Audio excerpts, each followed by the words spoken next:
एक प्रकार की किसी भी सरकार का जो वित्त विभाग होता है वही उसकी रीढ़ की हड्डी होती है।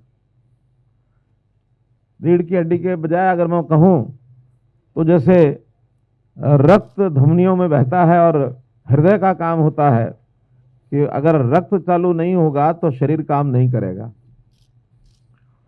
अगर किसी सरकार के काम में से या किसी भी संस्था के काम में से वित्त को निकाल दिया जाए तो क्या एक कदम आगे बढ़ना संभव है? संभव नहीं है। वित्त की व्यवस्था ये अपने आप में एक बहुत महत्वपूर्ण, जिसको कहना चाहिए, आयाम है।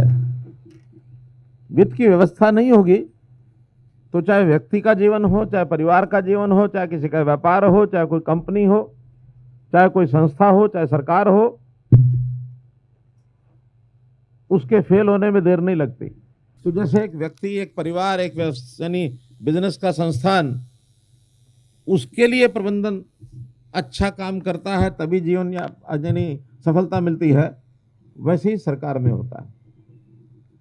और सरकार का तो एक और पहलू भी ध्यान रखने लायक है कि सरकार का वित्त, जैसे किसी व्यक्ति का अपना वित्त जो होता है वो अपना ही होता है, उसके ऊपर अधिकार उस व्यक्ति का होता है, उस परिवार का होता है। लेकिन सरकार का जो वित्त होता है, सरकार का कोई अपना वित्त नहीं होता, यानी अपना कोई अधिकार नहीं होता है।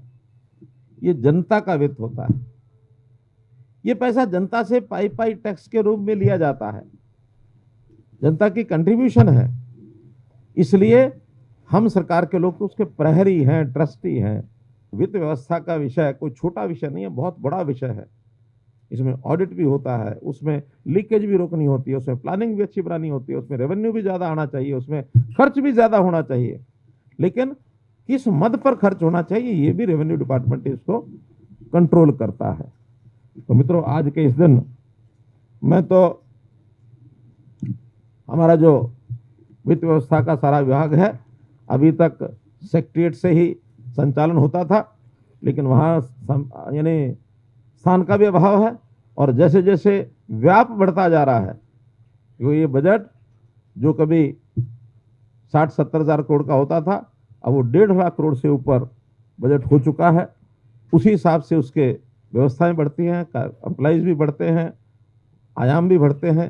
तो यहाँ एक नया भवन जो बनाया जा रहा है 5 मंजिल का, 2 एकड़ के अंदर, लगभग 2 साल में बनकर यह तैयार होगा।